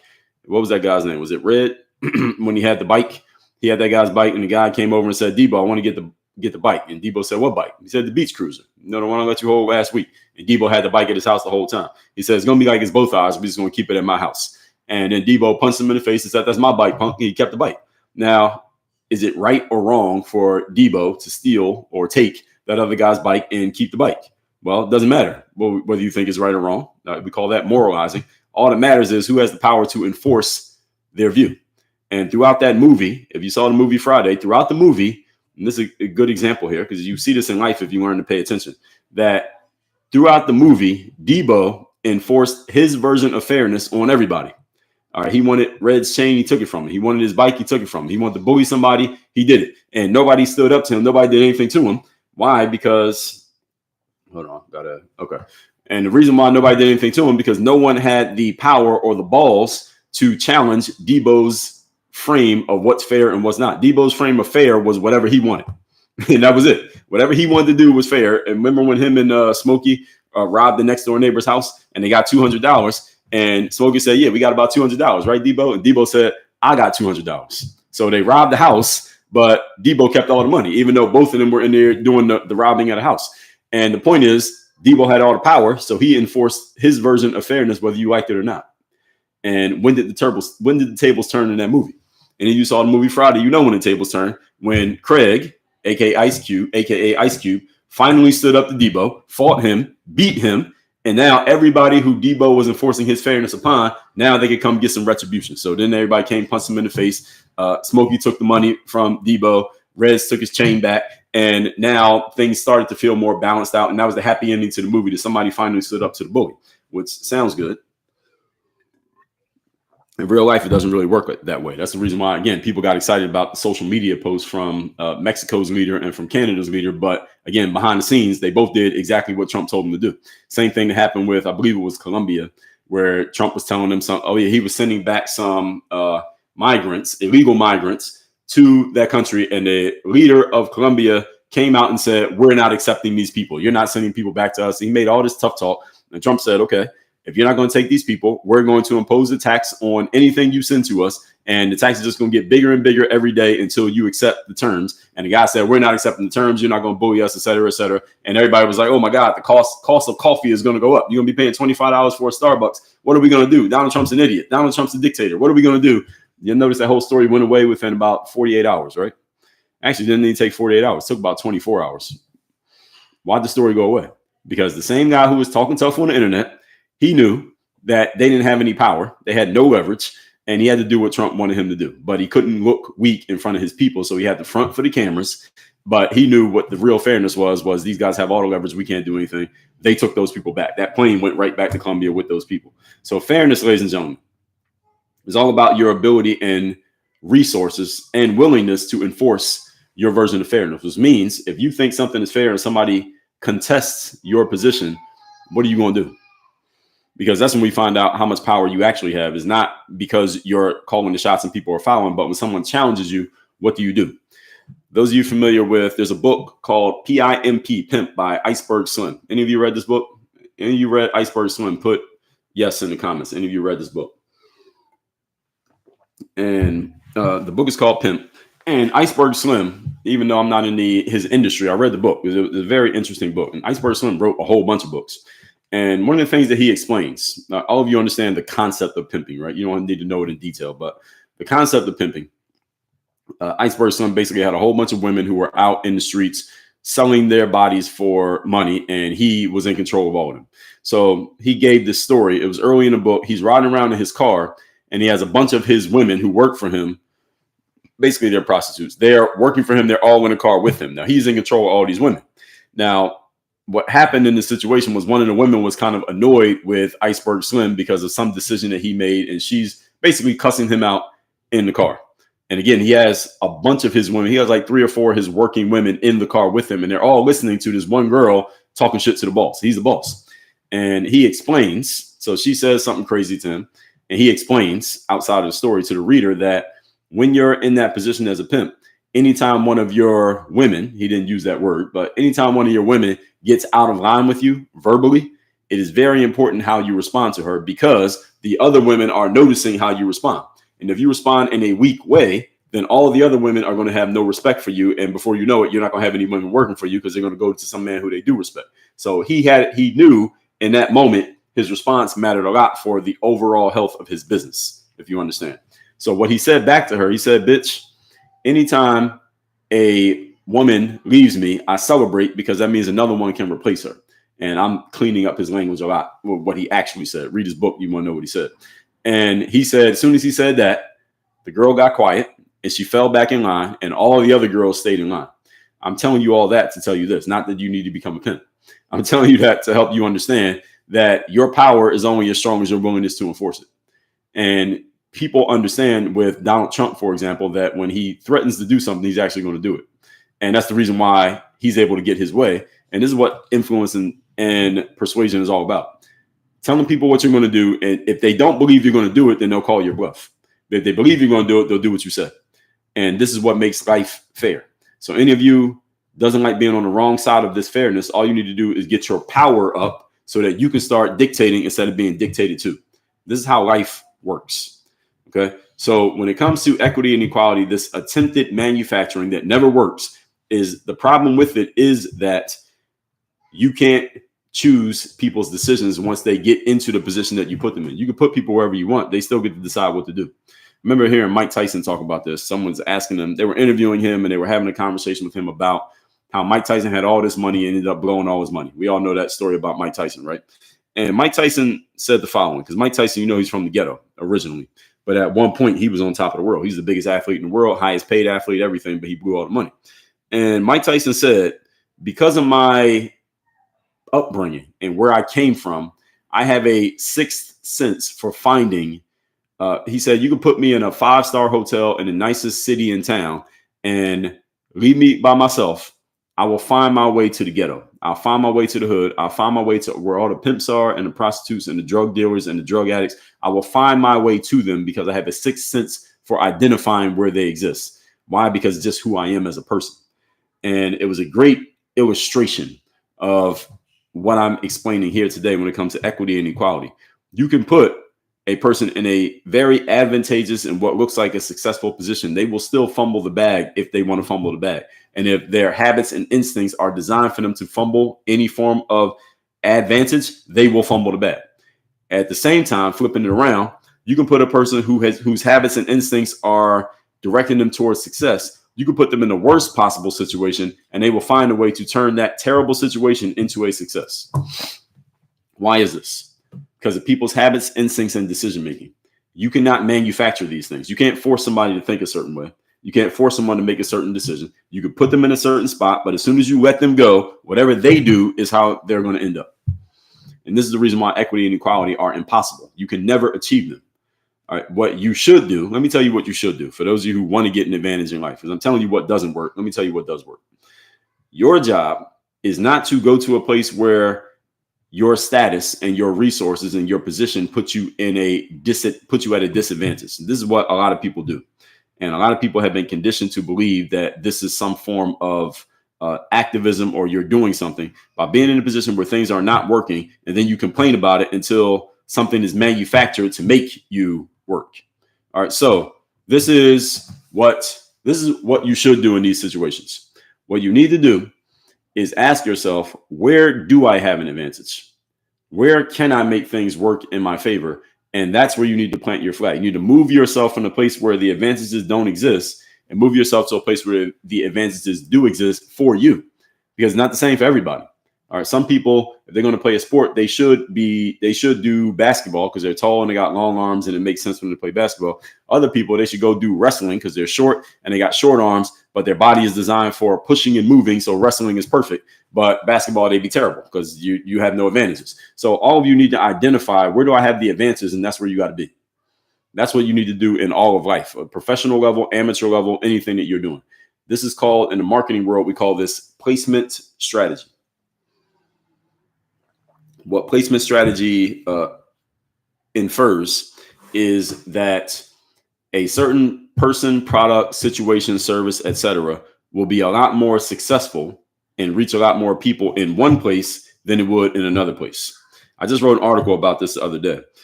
Have any of you doesn't get my emails, just go to workonmygame.com, get my emails every day for free. And y'all remember the George Foreman grill? I talked about this the other day, as a matter of fact. The George Foreman grill was not always called the George Foreman grill. It had some generic name and they were trying to sell it in stores like Target and Kmart. And it wasn't really selling. Then they decided, if we want to make this product sell, how do we do it? They did not change the product at all. All they did was went and got a celebrity endorser, George Foreman, and they changed the name to the Lean Green George Foreman cooking machine, whatever they called it. And they put George Foreman's name on it. Here's the other thing they did. They stopped trying to sell it just in Target and Kmart, and instead they start selling it on QVC and the Home Shopping Network. So those infomercial websites, they start putting it on there. They got George Foreman to go on there. They got their salespeople to go on there, and they start trying to sell this grill through people calling in a 1-800 number to buy the grill. And all of a sudden, the grill took off. And at that point, George Foreman became one of the top 5 athlete endorsees of all time when it comes to athletes. So we mean like athletes making money from endorsements. George Foreman's in the top 5. With Michael Jordan and maybe LeBron James. LeBron wasn't on the list then. This is like the late 90s, early 2000s. But the athletes out there who were making all the money from endorsements, George Foreman's in the top 5 just off of that grill. The point being, it was placement strategy. They did not change the grill. They did not make the grill any fundamentally different than what it was. All they did was change where and how they were selling the grill, and all of a sudden everybody started buying it. Nothing changed about the product. And that should give all of you some hope. All right, some of you right now, and whatever you do professionally or even at the amateur level, there's nothing wrong with you. There's nothing wrong with the product. The problem is you're just doing it in the wrong place at the wrong time for the wrong people. If you change your strategy and change your approach and change the location, I mean that metaphorically and literally, of what you're doing, then all of a sudden things will start working. Same way that somebody may go to school and decide they go to school thinking I'm going to go to medical school and I'm going to do this 4 years. I'm going to do 8 years of medical school and go into medicine. But then you get into it and you're like, I don't really want to do this. Thank you, Dana, for the gift over there. And you instead drop out of medical school and you go do something different. And you end up being great at the different thing instead of medical school. What changed? You're still the same person. Only thing that changed is that you chose a different path. You went a different route with the exact same idea. And me, when I was playing sports, I played a little bit of football for a while, and then I played some baseball, and neither one of them was really working. I could have kept trying, but I probably would have been mediocre at both sports. When I finally moved over to basketball, I started to get more of a fast track of success. That's placement strategy. Some of you just planted your flag in the wrong place, and then you're complaining about equity and equality. That's not your problem. Your problem is you planted your flag on the wrong hill. If you move your flag to a different hill, all of a sudden things will start working. As they say, you gotta cast your line where the fish are swimming. Some people you're just fishing in the wrong pond. There ain't no fish in that pond. You can stand there all day with the best bait in the world. There are no fish. You're not going to catch any. Now, if you go to a place where there are a ton of fish, you don't even have to have good bait. You're going to succeed because you're in the right place. I remember talking to one of my coaching clients. He's in the financial advising space. I have several clients who are financial advisors, and he was telling me at the time he was earning about $700,000 a year. And he said, Dre, in the finance space, if you get into finance, like financial advising and things like that, you can earn $150,000 a year just being average. You don't even have to do anything extra. You don't have to go above and beyond. You can just be an average person with an average degree, average level of intelligence, and give an average level of effort. You'll earn $150,000 a year in this business. It's designed to do that. And this is an example of placement strategy. Again, remember I told you how a lot of people go into law? People go into law because there's a certain lifestyle that comes with having a law degree and getting a good enough job in the legal profession. There's a certain lifestyle that comes with, there's a certain baseline that you get as long as you pass all the parameters. You only have to be exceptional. You don't have to do anything special. Again, there's a reason why a lot of people go into that space. And a lot of people in politics are from that space. And most of the people in politics are generally average people. And some of you may be offended by that because you're fans of politicians, but most of them are just average people who followed a structure. And that's how they got to a position of status and notoriety, by simply following a structure, not because there's anything exceptional about them as people. Most of them are very unexceptional, believe it or not. That's a different conversation for a different day. So if you're a really good graphic designer, what you need to do is figure out where graphic designers have an unfair advantage, and that's where you need to be. That's it. And swap out graphic designer for whatever it is you think you're good at. You need to identify where the opportunity is. Where are the fish biting? So everybody listening to this, this is the cherry on top of everything I've said here so far. And then I'm going to go to the bathroom, and then I'm going to answer questions. Okay. So everybody listening to this has some aspect of your life in which you have an unfair and unequal advantage over most everybody else. Every single one of you has this. Again, many of you have been conditioned to believe that you don't have it, and you've gone to complaining instead of thinking proactively about what you can do about your circumstance. I'm here to fix that issue of yours. Every one of you has an area or an aspect of life, at least one, where you have an unfair advantage over everybody else. Your job is to identify where that area is, leave the area you're currently in if that's not it, and put yourself in the right place to where the advantages start working for you instead of working against you. Now, again, if I was in politics and I said something like this, I would not win any votes. I would win some votes from 2% of people, but most people wouldn't vote for me because what I just prescribed to you, if you're really listening, I just prescribed you work, because you got to think about this. You have to make some tough decisions, and then you got to actually do something. So you can't prescribe effort to people and win the masses of people over. I would never win over the masses of people because too many things that I tell people require them to either think or to actually do something. And most people don't think, they don't read, and they're lazy. So this is the reason why I'm not in politics, because to be in politics, you have to persuade the masses. And to persuade the masses, you have to tell them, you have to lie to them. You got to tell people that nothing's their fault. My way of thinking, just the way that I think as a human being, is that everything is your fault.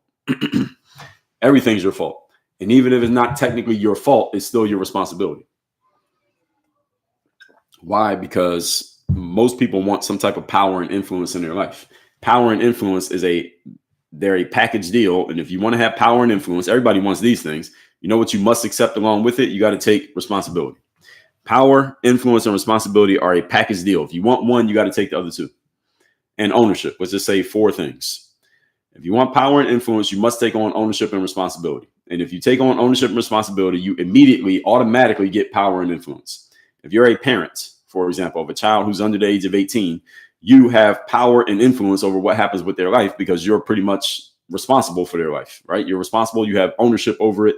You control everything that happens. You control when they eat, what time they go to bed, you're changing their diapers, the clothes that they wear, what school do they go to, who do they hang with. You basically have power and influence over damn near everything.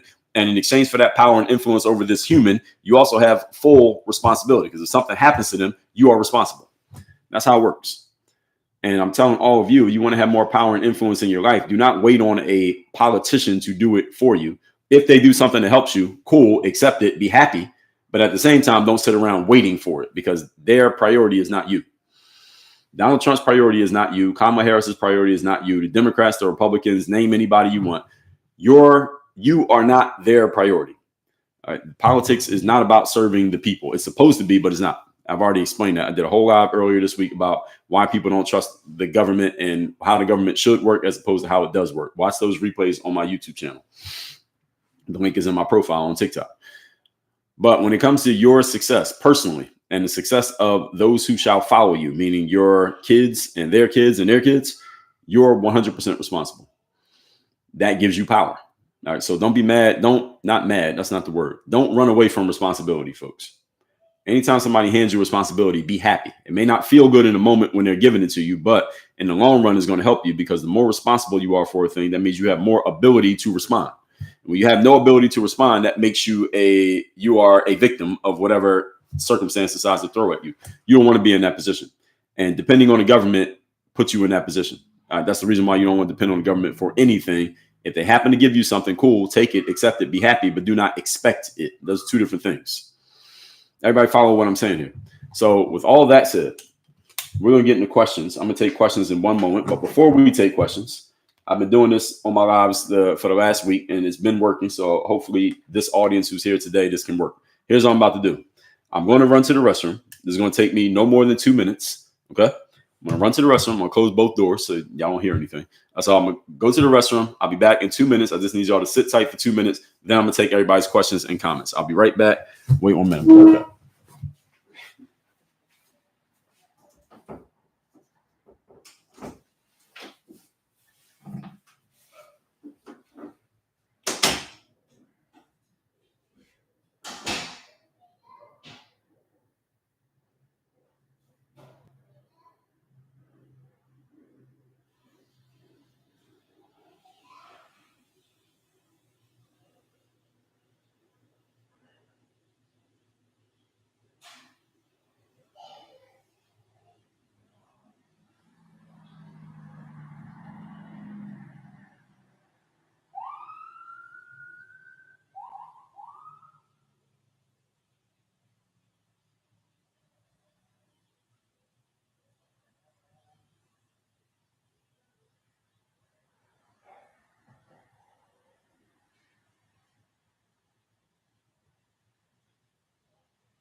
I'm back. That was pretty quick, right?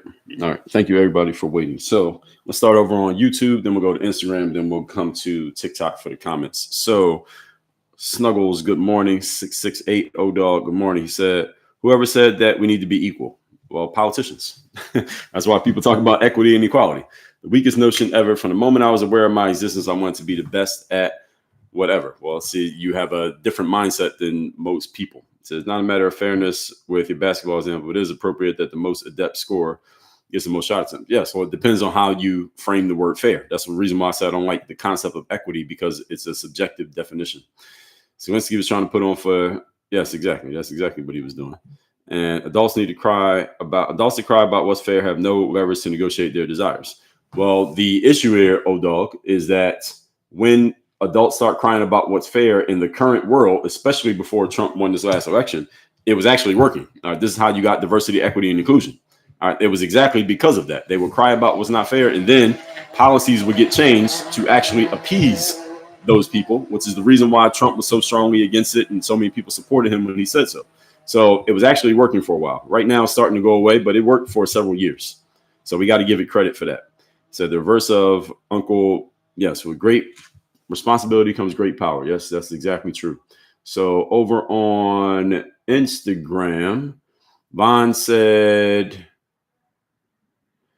Basketball to Life Advice podcast because you've been in my notifications for like 10 years. I appreciate it, Vaughn. I'm glad you've been getting value from the game I've been giving out from the on the court to off the court. So I appreciate you sharing it. Yes, I'm glad you got value from that. All right, let me see what we got over on TikTok. All right, TikTok, we are here.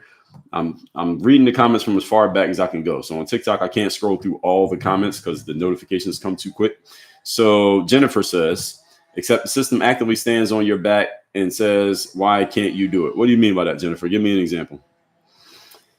Gina Ray Lang says, the American dream used to be here, you can accomplish anything. Now it is, you are not capable. Well, depending on who you're listening to, Gina, yes, you're correct. But it did used to be you could do anything regardless of where you started. That's the essence of what it means to be an American. And I don't know why that changed. Well, I do know why it changed, because politicians were taking advantage of people's human nature. Gina says, the American dream. Oh, you said that already. All right. Yes, we will take care of you. Vote for us. Yes, exactly. So people buy into that. Doesn't mean you can't vote for somebody, but you should still take matters into your own hands. Tap in Tommy says, none of what you're saying doesn't mean the system is not at fault. Yes, it does. I'm 100% against your comment here, Tommy. The system is not at fault. If you're blaming the system, that means you're putting all the responsibility on the system, which means you have no power. Now, I don't know about you, Tommy, and I don't know you, but personally, I don't like putting myself in a position of not having power. But if you're okay with it, then you are free to do as you wish.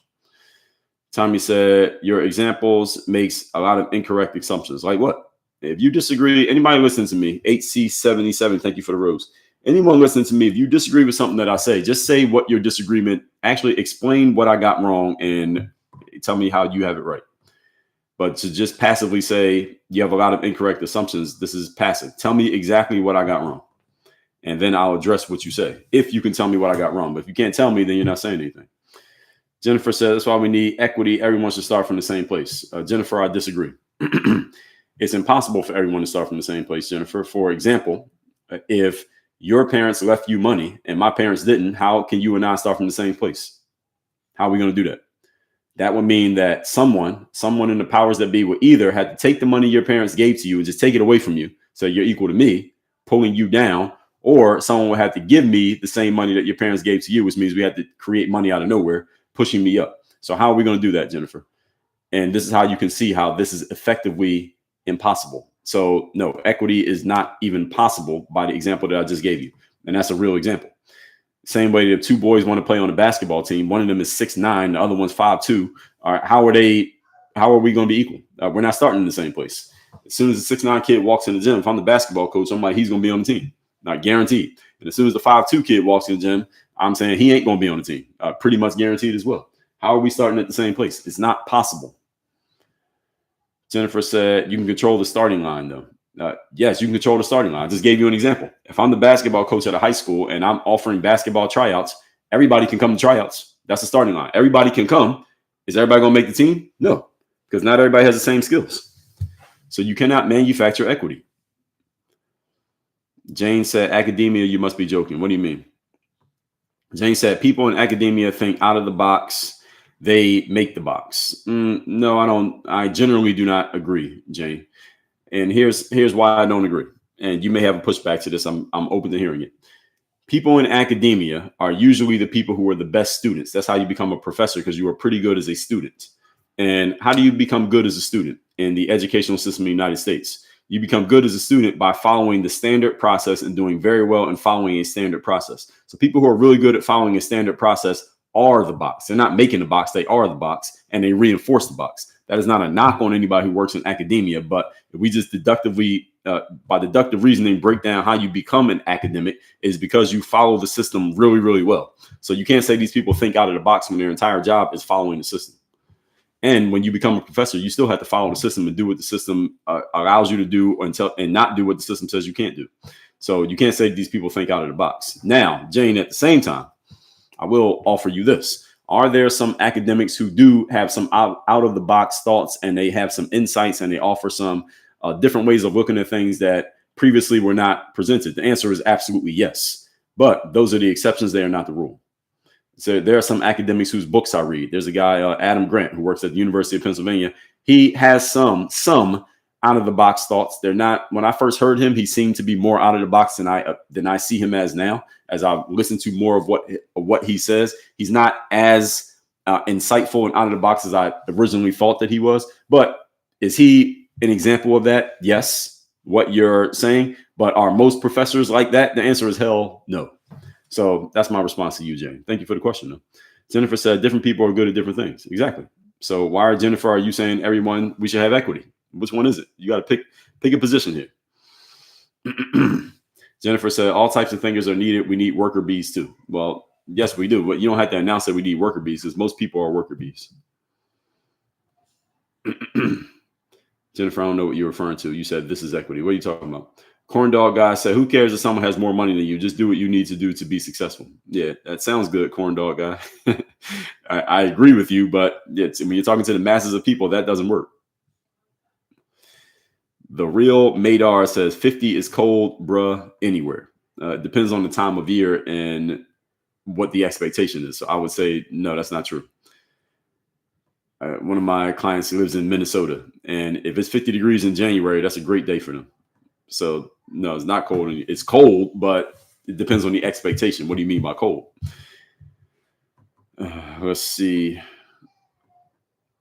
Sue Sams 675. Good morning. Thank you. Jennifer says, up now we can't pay rent. Who's we? What are you referring to? China H. Good morning. Good to see you. Jennifer said, I worked my ass off, made more money than anyone in my family, and I still can't have a mortgage. Well, what are you trying to buy? And another thing, Jennifer, just anecdotally, you're comparing yourself to people in your family. But again, are you winning a tallest midget contest? No disrespect.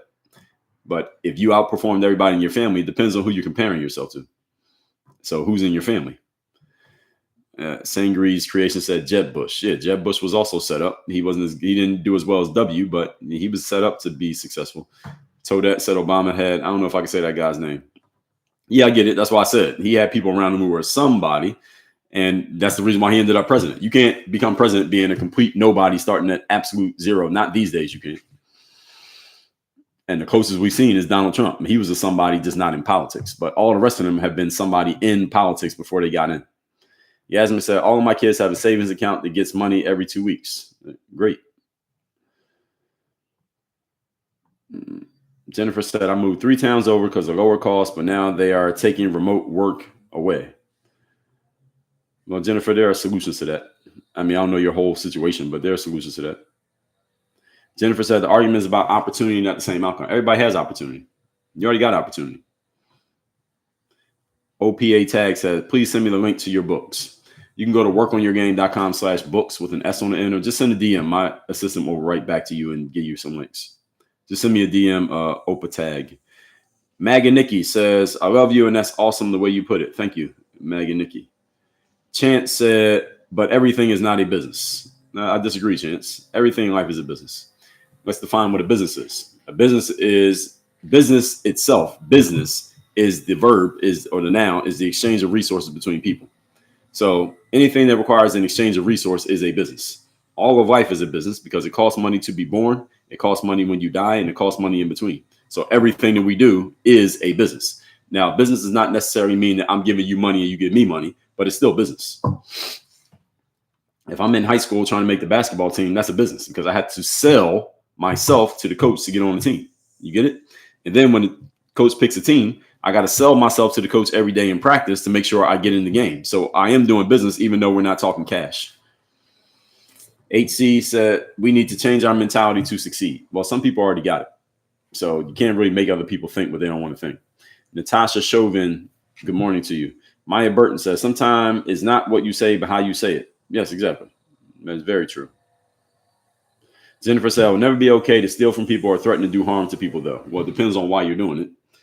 I would say it depends on why you're doing it. Threatening harm to people, there is a time to threaten harm to somebody. If someone is trying to break into your house and you pull out your weapon and say, hey, if you keep trying to break into this house, I'm going to use this weapon. Is that okay to threaten harm? You're threatening harm. Is that okay? Of course it is. So there are times for everything. May not be all the time, but there's a time for pretty much anything. Yeah, Claudia, that's what I thought her name was. The leader of Mexico. Yes. Chance said Trump represents whites. S. I got to be careful saying terms over here. If that's what you believe, Chance, fine. I'm not here to change your mind. Vanessa said, except that Trump keeps finding reasons to delay the tariffs. Vanessa, the reason he's delayed the tariffs is because the thing that he threatened was if the other country didn't do the other thing. They did it. So then he doesn't have to do the tariffs. So, and he does put it off because they call him and they say, hey, can you give us some time to do what you're telling us to do? Therefore, we won't do the tariff. Therefore, you can hold off on the tariff for 60 days while you give us 60 days to do what you told us to do. That's what's actually happening. And again, Vanessa, just think about it on a logical basis.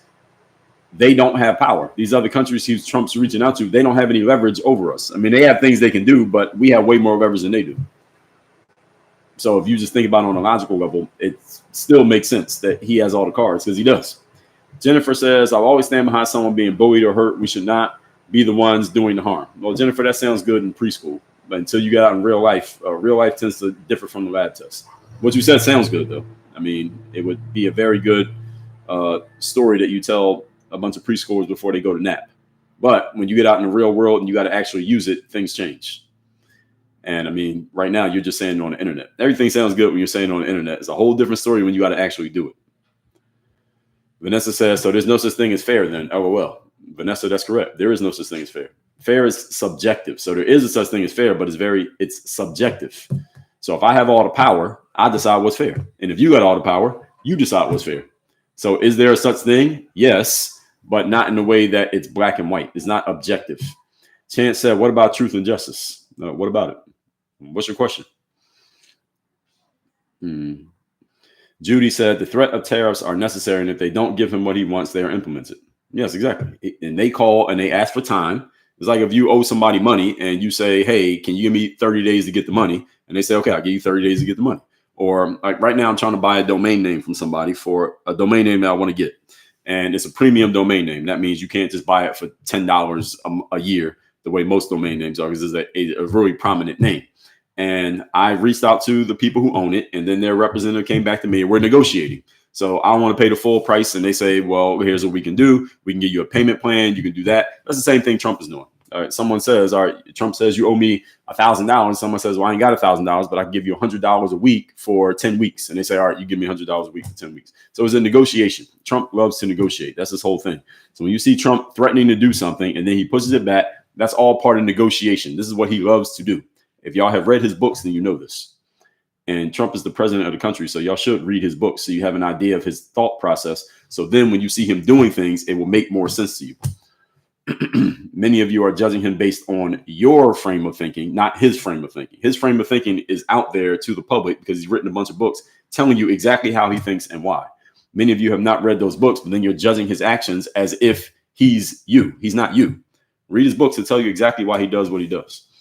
And he's been public for 40 years now. And some of you are still ignorant as to his thought process, which you shouldn't be.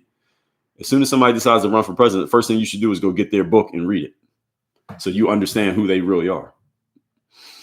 Some of you haven't read the books of anybody who's been president this century, but you have a lot of opinions on the presidents. That doesn't quite add up. Judy said the threat of tariffs are not necessary. I already read that one. Clearly Unique said a friend of mine said there is no such thing as always and fair. They should be removed from language. I agree. I don't think they're going to get removed, but I agree with the concept. HC77 said every country does what is fair for themselves. That is what it is. 100% correct. That's how life works, everybody. Countries do what they want to do and what serves them, not what serves everybody else. Be careful of the internet. People front on the internet. In case any of you didn't know, people put on the show for the cameras, and the reality is not always the same. Maya says, so you know by Friday what's going to happen to DT in the end. Well, if he was Debo, I don't think he's Debo. Now, Maya, I understand your frame here, but I don't think Trump is Debo. Is he taking something from someone that is not rightfully his? That's what Debo was doing. Debo took somebody's bike. He was taking people's money. He took people's chains. He generally took from people just because he could. What did Donald Trump take from anybody? So you had to kind of land the plane on that one, Maya, because it doesn't make sense. I know it feels good to say that, but it doesn't quite make sense. Donald Trump already has all the high cars. So Donald Trump is kind of like the person who has all the money in the neighborhood. Why does he need to bully you? He got more money than you. So Maya, it doesn't make sense when you actually think about it. Jennifer said, except there's always someone that will come after your power. That's why you don't hurt people. Well, there's a time to hurt people, Jennifer. If you have power and someone comes after it, what you going to do? Run? You can put them in their place. That's exactly what, if someone comes after the United States, what are we going to do? Nothing. We're going to hit back. You familiar with Pearl Harbor? If not, look it up. That's what happens when someone comes after people who have power. Jennifer said, that's a bad argument. We are paying more for everything now. Well, Jennifer, no, it's a lack of logic on your part. You need to understand how things work in life. Everything in life has a trade-off. So when Trump says something like, we are going to institute the tariffs, I did a whole explanation of this maybe last week or maybe this week. If you didn't see it, Jennifer, please watch the replay on YouTube where I've explained this in detail, that everything in life has a trade-off. There are no perfect scenarios. So if Trump says I'm going to lower cost of eggs, for example, that is going to be paid for. We have to pay for that. You can't just lower the cost of a product when in the food industry, the margins are extremely slim. They're making 1% to 2% margins on every sale. People who sell food. And you've been in a grocery store, every product getting sold in there, if it sells for $10, their profit, the profit from the company that you bought that product from, might be 10 cents. Yes, literally 10 cents. They're getting very small margins. That's why they have to sell a volume of these products. The food industry is a very, very shark-infested industry. It's very tough to make money in that industry. So when Trump says I'm going to lower those prices, he can't always do that because the companies get no profit. They make no money if he lowers the prices any further. He can't really actually make them lower the price. If the prices go up because of the tariffs, the trade-off is America has more influence just with American companies who do all their manufacturing here. The trade-off of that is that means more jobs for Americans. That's a good thing. More people are employed. That's a good thing. And we are not dependent on other countries to do our work. That's a good thing. The trade-off of that is that American workers need to be paid, and they tend to get paid more than workers in other countries. So when a country moves its manufacturing from, let's say, Brazil to America, their costs to pay their staff may go up by 5 times. And that cost gets passed on to the product. So the cost of the products costs more. That's the trade-off of having more Americans with jobs. So which way do you want it? Either way, you got to pay. And a lot of Americans tend to be simple-minded in their thoughts that the president can just make something better, but you don't have to pay for it. Everything must be paid for in life. There are no free lunches. That's the second law of economics. And again, many of you don't even understand how these things work, but you're offering these opinions. I understand why you're offering these opinions, and I'm using you as an example here, Jennifer, but there are millions of people who think just like you. Everything has a cost. First law of economics is supply and demand. The second law is there is no such thing as a free lunch. So any politician telling you they're going to do something for you, the question you should be asking yourself is, what do I have to pay to get it? I guarantee you it's not free. Whether I don't care if it's a Democrat or a Republican. Jennifer said, Trump gets to look good to some, but we can't afford to live anymore. Well, Jennifer, if you can't afford to live, it's not because of the government. All due respect. Chance says, seems to advocate power above all. No truth, no justice, no morality, just whoever has the most power. Well, Chance, that's kind of how life works. Truth and justice are subjective. Truth matters when you can make the truth matter. So, for example, if you lived in a country that starts with the letter R, whose leader is a guy named VP, and you told the truth about him. Let's say you wrote an article in the newspaper that told the truth about him and that he was a bad guy and he was immoral. Let's say that was the truth, according to you. You put that in the newspaper. Do you know what would happen to you, Chance? Do you know what would happen to you? All right. One thing I will tell you, Chance, is you wouldn't be writing any more articles in the newspaper. Why? Because over there, whoever's in power makes the rules. Over here, you can write an article trashing the president and get away with it. Over there, you could not. So it depends on where you are. As I explained, placement strategy. So these opinions matter in certain places, and in other places they don't. But that's that people have always complained. Yes, exactly. That's human nature. Human nature is complaining. KKP said, I don't think it's respect, it's fear. Okay, you call it whatever you want. Again, we're in a results-based business, not a feelings-based business. Jennifer said, I will succeed, but there are people that can't, and he is removing their ways to live. Like what? How is he removing somebody's way to live? Give me some examples. Give me 3 examples. And Jennifer, if you're going to succeed, whatever people you feel like will not succeed, you should make it your business to help them out. If you think Trump is causing them to fail, then you should be the reason that they succeed. And what's the difference between you and him? Crown 80, good morning. Maya said, good analogy on placement strategy. Yes, well, thank you. Vanessa said, I'm choosing to align myself with the millionaires and such so I can benefit too, LOL. Well, it's millionaires on both sides. Millionaires and billionaires on both sides. Look how much money Kamala spent on her campaign versus how much Trump spent. I think she spent like 3 times as much money as he did. So they're millionaires on both political sides. But the Democratic Party has somehow positioned themselves as we're the people of the everyday person, whereas the Republicans are all about helping billionaires, which doesn't make any sense. Taylor Swift, Beyonce, Oprah Winfrey, aren't they all billionaires, according to what we've heard? All 3 of them, right? Taylor Swift, Beyonce, Oprah, all billionaires, right? Who were they supporting? Trump or Kamala? Jay-Z, he's a billionaire, right? Who is he supporting? So it sounds good when the Democrats say that, but when you actually think about it for 30 seconds, it doesn't make any sense. Totally Garrett said that was their problem with affirmative action. Yes, the same problem. They just repackaged it and gave it a new name. That's all it is. Carla, Indiana, good morning to you. Baku said lawyers that defend the government and businesses are a new low of trash. Baku, I'll challenge that. And then you said public defenders are the only ones that do work. I know some public defenders.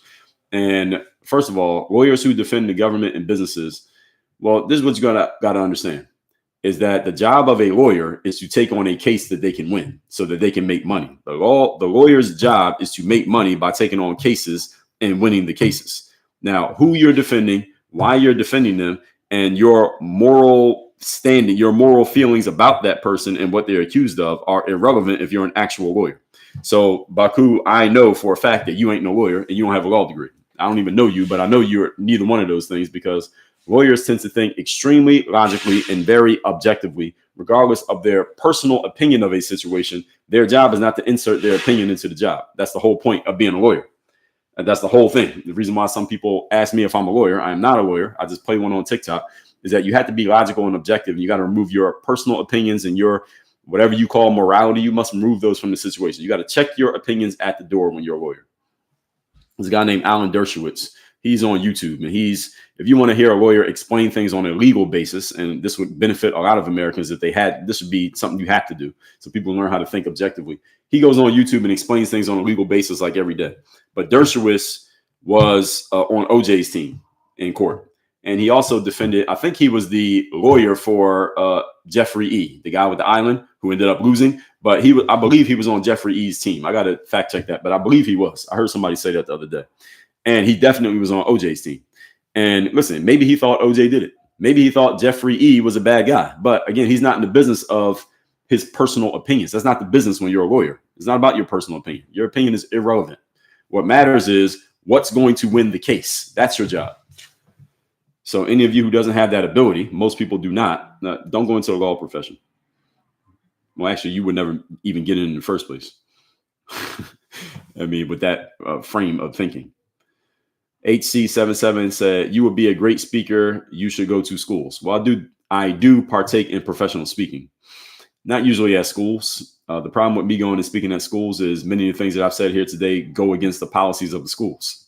All right, how many schools do you know are fans of DEI and safe spaces and equity and equality? I just trashed it for the last 2 hours. So what school would book me to come speak?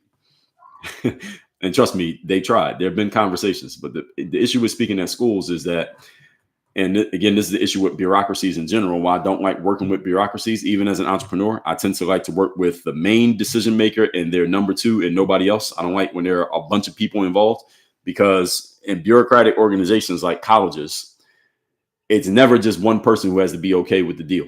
So I've had people reach out to me from colleges. As a matter of fact, when I send out my emails every day, sometimes I get like an auto response from people. It comes back to our inbox of like, I'm out of the office for the next 3 days. They just automatically respond to every email that they get. There's a lot of people who work at colleges and universities who are in my world. They're fans of mine. They listen to my show. They listen to my live streams. They're on my email list. They buy my books. But they don't reach out to me and say, Dre, come speak at my school. And I'm telling you why, because I've had this happen several times. Someone reached out to me and say, Dre, I heard you on some podcast. I saw you on TikTok. I follow your emails. et cetera, et cetera. I like your stuff. I want you to come speak at our school. I've had this happen. So we start having a conversation, and the person tells me, because I know how the game works. If you don't know, then this might surprise you. But the way the game works, if you're trying to go speak at a college, one person likes you. That's how you get introduced. That's how you get introduced. But then they are never the only decision maker. There's no college in the world where, unless you're talking to the dean of students, there's no college in America where only one person can make the decision. That one person likes you and they can just push the whole thing through. It doesn't work like that. There's this whole system of checks and balances and all this bureaucracy you got to go through.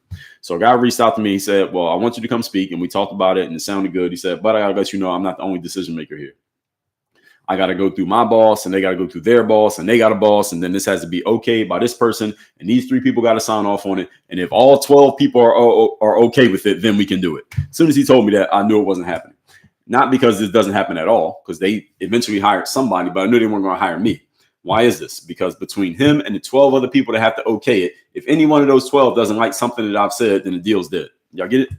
This is why I don't like dealing with bureaucracies, because I say things that a lot of people may agree with, but they can't agree with it out loud, especially if you work in a very structured environment like a college or a corporation. Things that I say don't work well in corporate and they don't work well in academia because I'm going against the grain of things that they have to be okay with. Even if you don't actually like it, you got to pretend to like it to keep your job.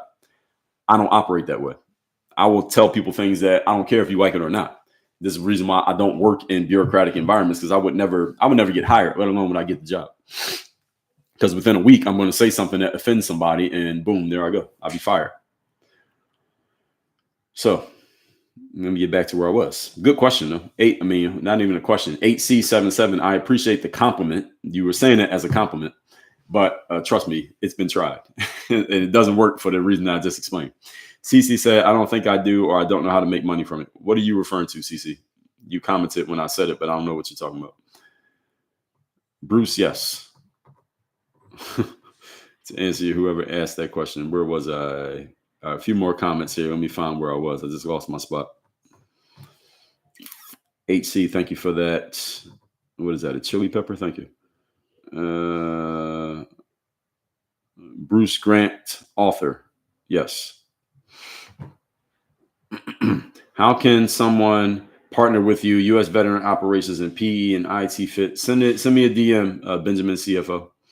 My assistant will see your DM, and if there's something that could work for us, she'll tell you what the next steps are. Lakeisha, thank you for following.